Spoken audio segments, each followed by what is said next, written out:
से खड़ी तेरी अखियाँ जादू भरी बिहारी में तो कब से खड़ी तेरी अखियाँ जादू भरी बिहारी में तो कब से खड़ी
कर दिए टोना मैं तो तेरे ही द्वारे खड़ी हो मैं तो तेरे ही द्वारे खड़ी बिहारी मैं तो कब से खड़ी तेरी अखियाँ जादू भरी बिहारी में तो कब से खड़ी।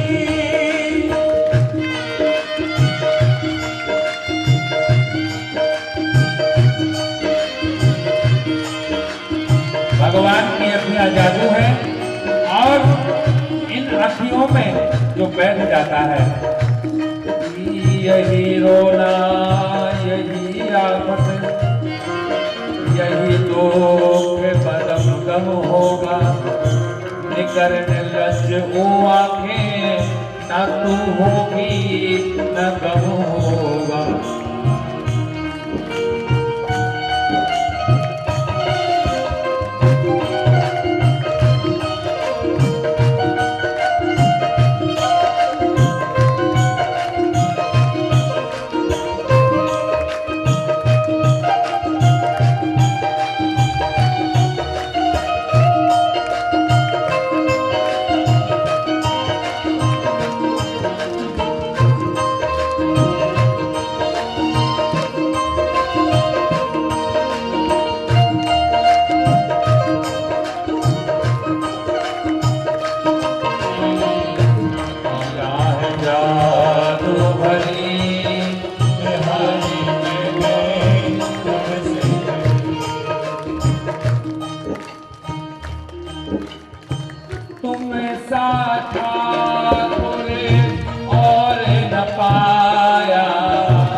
अखियाँ जादू भरी बिहारी में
कोई भक्त सच्चा भक्त बनकर के सच्चे मन से अगर भगवान के पास में अर्जी लगाता है तो उसकी इच्छा पूर्ति और मनोकामना अवश्य पूर्ण होगी।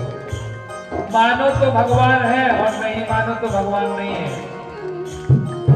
कभी क्या क्या होता है, कभी कोई माता कोई व्यक्ति चाबी पूरे घर में ढूंढ लेते हैं, चाबी नहीं मिलती है और बाद में पता चलता है कि चाबी तो हमारे जेब में ही है। इसलिए भगवान नहीं खोते हैं, भगवान नहीं खोए, हम खो गए हैं। इसलिए भगवान को हमेशा याद करो। हरि बोल।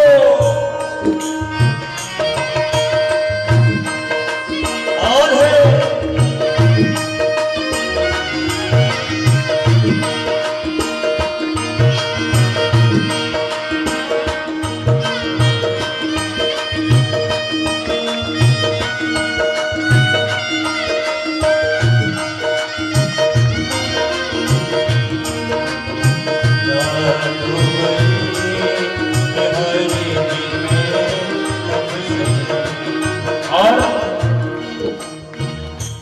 कृपा करो हरि दास के स्वामी, कृपा करो हरि दास के स्वामी, बाकी बिहारी अंतर्यामी, बाके बिहारी अंतर्यामी, अंतर्यामी मेरी तू बिना भजन की गई,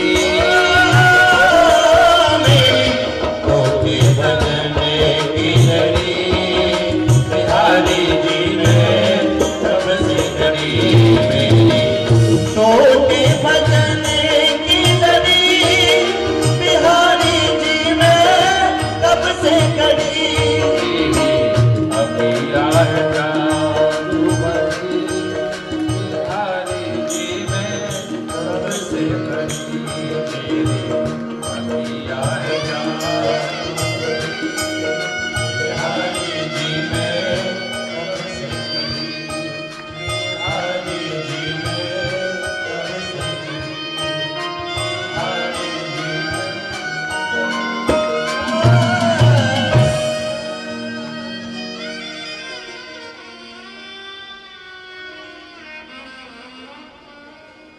तेरी अखियां हैं जादू भरी, बिहारी जी में कब से खड़ी, तेरी अखियां हैं जादू भरी, बिहारी जी में कब से खड़ी, बिहारी जी में कब से खड़ी। आज है वेद व्यास की पत्नी विद्या देवी ने भगवान से प्रार्थना की, पर सुखदेव यानी वो बच्चे का जन्म हुआ और जन्म होने के बाद में बंधुओं वह बालक वन की ओर जाने लगा, जिसके तन पर कोई वस्त्र नहीं है, जो नाल होती है वो नाल की ही लंगोट बन गई है और जन्म लेने के बाद में ऐसे वह तोता का रूप वह सुखदेव वन की ओर जाने लगे। यमो प्रवजंत मनुपेत मपेत कृत्यम, द्वैपायनो विरह कातरया जुहावा, पुत्रेति तन मन तया कर वो विनेद तम सर्वभूत हृदयों तोष। ऐसे सुखदेव वन की ओर गए तो यम प्रवजंत मनुपेत मपेत कृत्यम, व्यास जी महाराज पीछे पीछे जा रहे हैं। यम प्रवजंत मनुपेत मपेत कृत्यम, अरे बालक बालक कहाँ जा रहे हो, कहाँ जा रहे हो, रुक जाओ रुक जाओ। द्वैपायनो विरह कातरया जुहावा, 2 अंगुल की कपड़े की लंगोट भी नहीं है। द्वैपायनो विरह का करे आजू हावा। अरे पुत्र, तुम्हारी मां के लिए अभी विरह है, रो रही है, रुदन कर रही है। आजू हावा, आज रुक जाओ, कल चले जाना। पुत्रेति तन मन दया कर वो भी नहीं। हे पुत्र, रुक जाओ, रुक जाओ, रुक जाओ। नहीं रुके। तन मन दया कर वो भी नहीं दोस्तों। रुक रहे हो, रुक जाइए। नहीं रुके। सर्वभूत हृदय मुनिमान। हे हवा, हे लता पत्ता, हे वृक्ष, आप रोक लीजिए मेरे पुत्र को। नहीं रुके। आगे चलकर के एक सरोवर था, तालाब था। उस तालाब में कुछ स्त्रियां नग्न स्नान कर रही थी। सुखदेव जी 16 वर्षीय सुखदेव गए। उसी वर्ष की कोई गोपियां स्नान कर रही थी। सुखदेव को देख करके गोपियाओं ने वस्त्रों को नहीं पहना, लेकिन पिता तुल्य, पिता के बराबर व्यास को देख करके उन बच्चियों ने, उन गोपियाओं ने वस्त्रों को पहन लिया। व्यास जी ने पूछा, अरे पुत्री, एक बात बताइए, आपने मेरे पुत्र जब आपके सामने से निकला तो उसको देख करके वस्त्र नहीं पहने, आपके बराबर का था, और आपने इस पिता के, इस बूढ़े पिता को देख करके कपड़ों को पहन लिया, क्या कारण है? वह गोपी कहती है, बोले व्यास जी, आप पिता हैं, लेकिन जो आपका बेटा जो गया है, जो बालक गया है, मैं उसके सामने 1000 वस्त्र भी पहन लूं, फिर भी उस बेटे के सामने हम सब निर्वस्त्र हैं, क्योंकि आपका बेटा बेटा नहीं है, वो तो परमात्मा का साक्षात अवतार है, सुखदेव है वो। और फिर व्यास जी फिर नहीं गए, फिर वापस आ गए। अब व्यास जी वापस आए, सुखदेव जी वन में भजन करने लगे। अब यह भागवत कथा नारद जी के द्वारा व्यास जी के पास आई। व्यास जी ने 4 श्लोकों को लेकर के 18,000 श्लोक कर दिए। अब व्यास जी ने सोचा, एक कथा मैंने लिख दी, अब इसको कहने वाला कौन है? अब कोई ना कोई तो चाहिए। इस कथा का पात्र नहीं मिल रहा है, मैं किस पात्र में रखूं कथा के लिए? लोग कहते हैं व्यास जी, लेकिन एक बात सत्य यह है कि व्यास जी ने कथा नहीं सुनाई। व्यास जी ने कथा किसी को नहीं सुनाई, व्यास जी ने कथा सिखाई है। सिखाना बात अलग है और सुनाना बात अलग है।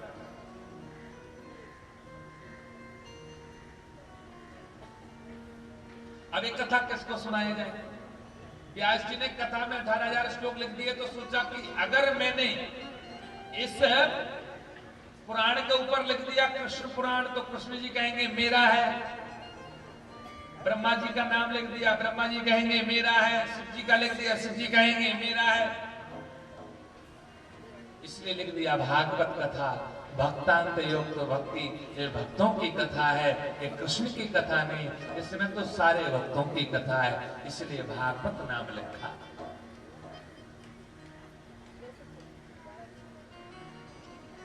तो यहाँ पर व्यास जी ने सुखदेव के पास में पहले 2 अपने शिष्यों को भेजा कि जाओ ये श्लोक श्रवण करा देना, शायद सुखदेव जी वापस आ जाएं। सुखदेव जी के पास में 2 शिष्य गए, उन शिष्यों ने बढ़िया श्लोक गाया। कस्तूरी तिलकम ललाट पटली वक्षस्थले कौस्तुभम नासाग्रे वरमौक्तिकं करतले पेड़ुकड़े कंकणं सर्वांगे हरिचंदनं सुललितं कंठे च मुक्तावली गोपस्त्री परिवेष्टितो विजयते गोपाल चूड़ामणि। सुखदेव जी खड़े हो गए, अरे इसके आगे और श्लोक सुनाइए ना, कितना सुंदर है। कस्तूरी तिलकम ललाट पटले वक्षस्थले कौस्तुभम, इसके आगे और श्लोक सुनाओ। सोने का इसके आगे सीखना है तो आप व्यास जी के पास जाओ, वही सिखाएंगे। सुखदेव जी वापस फिर बैठ गए तपस्या के लिए, शिष्य चले आए। 1 महीने बाद फिर व्यास जी ने शिष्यों को भेजा, जाओ ये श्लोक फिर से सुनाना, दूसरा श्लोक। और सुखदेव जी के लिए दूसरा श्लोक सुनाया। कितना सुंदर श्लोक है। अहो वकीयम स्तनकालकूटम जिन्धासयापा यतद्विषादवी।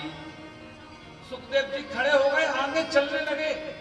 अरे और सुनाओ, और सुनाइए, इस श्लोक के आगे क्या है? बोले आप इस श्लोक के आगे सुनना चाहते हो तो व्यास जी के पास जाना पड़ेगा। कितना सुंदर श्लोक है। अहो वकीयम स्तनकालकूटम। वो पूतना अपने स्तन पर कालकूट विष को लगा करके आई थी, लेकिन मेरे कन्हैया इतने दयालु हैं, इतने कृपालु हैं कि विष पिलाने के लिए आई थी, लेकिन मेरे भगवान ने जो गति सबसे पहले यशोदा को मिलनी थी, वो गति सबसे पहले उस पूतना को दे दी मेरे भगवान ने। और सुखदेव जी आए हैं, सुखदेव जी ने कथा श्रवण की। तो परीक्षा लेने के लिए जनक जी ने परीक्षा ली। समय का अभाव है, इसलिए थोड़ा शॉर्ट करके जहां पर पहुंचना है कथा वहां पर पहुंचाएंगे। कल भगवान की विशेष झांकी का दर्शन, कल अभी कथा थोड़ी और होगी। कल भगवान का यहाँ पर राम जन्मोत्सव और कृष्ण जन्मोत्सव हम आप सभी लोग श्रवण करेंगे। कल बहुत धूमधाम से यहाँ पर कृष्ण जन्मोत्सव मनाया जाएगा। तो सभी लोग पीली ही साड़ी पहन करके आए, और जिसके पास नहीं हो तो पति से झगड़ा मत करना। पुरानी हो तो वो पहन करके आना, नहीं मत लेके आना। ये तो झगड़ा करने लगो, पति के पास पैसे नहीं हो, नहीं, महाराज ने कहा पीली साड़ी तो पीली ही चाहिए। अरे पीली नहीं हो तो भाई लाल पहन लेना, पहन लेकिन आना। टॉफी बिस्कुट खिलौने लेकर के आना। कल बहुत धूमधाम से यहाँ पर कृष्ण जन्मोत्सव हम आप लोग मनाएंगे और अति से अति संख्या में आएंगे। और जो जिसके घर में, मैं बता देता हूं आप लोगों को, जिसके घर में पैसे की समस्या है, पैसा आता है खर्च हो जाता है, तुम्हारे कार्यालय पर मैं दीपावली के दिन 108 ओरिजिनल श्रीयंत्र स्फटिक की पूजा करते हैं, जो कि सिद्ध किए हुए हैं, कार्यालय पर मिलेंगे तो आप जाकर के ले सकते हैं। रुद्राक्ष की माला जो कि वो भी सिद्ध की हुई है, और आप लोग वहां से कार्यालय से संपर्क कर सकते हैं। और देखिए हम आपके ही हैं, आप हमारे हैं, ये समिति आपकी है, आप लोग समिति के हैं, ये कथा आपकी है, ठाकुर जी आपके हैं, आप लोग ठाकुर जी के हैं। कल नहीं परसों के दिन जिसके यहाँ संतान नहीं है, संतान के लिए विशेष यहाँ पर मंत्र दिया जाएगा। और इसलिए क्या क्या उसमें लगेगा, उसका कोई चार्ज नहीं है, निःशुल्क है। जिनके यहाँ नहीं है वो कार्यालय पर जाकर के संपर्क कर सकते हैं, अपना नाम दर्ज कराएंगे, जिससे कि संतान प्राप्ति के लिए विशेष आपकी नजर में हो तो ठाकुर जी की अवश्य उनके ऊपर कृपा होगी और उनके लिए मंत्र दिया जाएगा।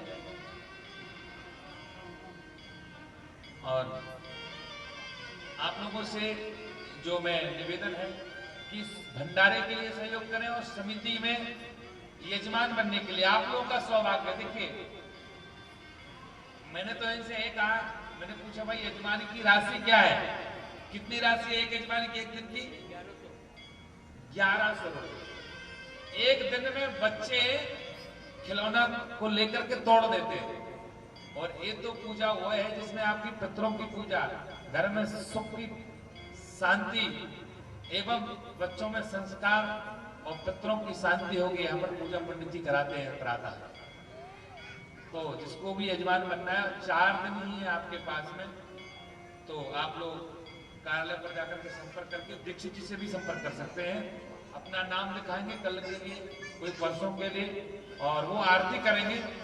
और कल विशेष पूजा होगी, कल भगवान का जन्मोत्सव है, तो जो भी जन्मोत्सव में सम्मिलित होना चाहते हैं तो वो दीक्षित जी से संपर्क करेंगे। कल यहाँ पर बहुत धूमधाम से हम लोग कन्हैया का जन्म दिवस मनाएंगे। जोर से बोलो राधे राधे। सुखदेव जी ने एक कथा को श्रवण करके परीक्षित जी का विवाह हुआ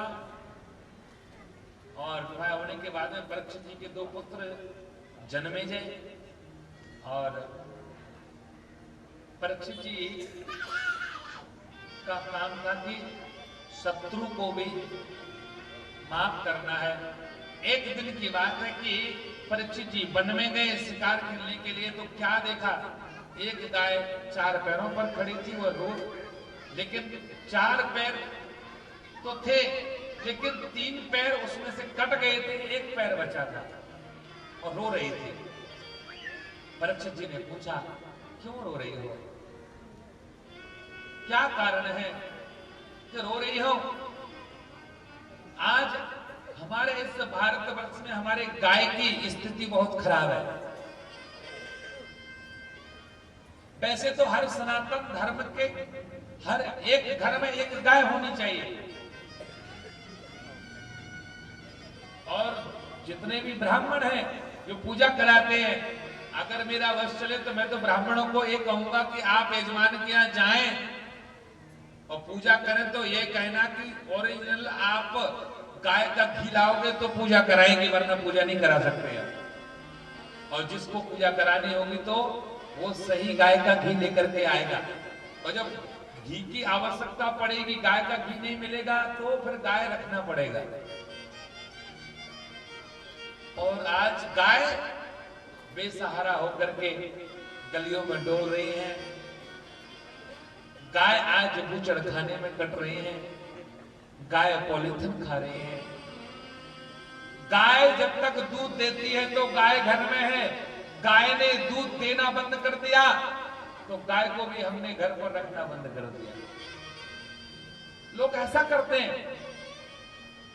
गाय के अंदर सभी देवी देवता रहते हैं। गाय में क्या शक्ति है किसी को पता ही नहीं है अभी। आज जो हम लोग साबुन लगा रहे हैं केमिकल की, पहले के समय में गाय के पंचकप से ही साबुन बनती थी। गाय के मूत्र में क्या शक्ति है आपको पता है? जिसको कैंसर हो गया हो, बचिए का वह मूत्र पिए, कैंसर समाप्त हो जाएगा। प्रारंभ हुआ हो या बीच में हो, लास्ट तक नहीं पहुंचा हो। एक व्यक्ति था जो कि मध्य प्रदेश टीकमगढ़ का व्यक्ति था, लगभग 3-4 साल पहले की बात है। उसको कैंसर हो गया। कैंसर लास्ट स्टेज पर पहुंच गया। मुंबई दिखाने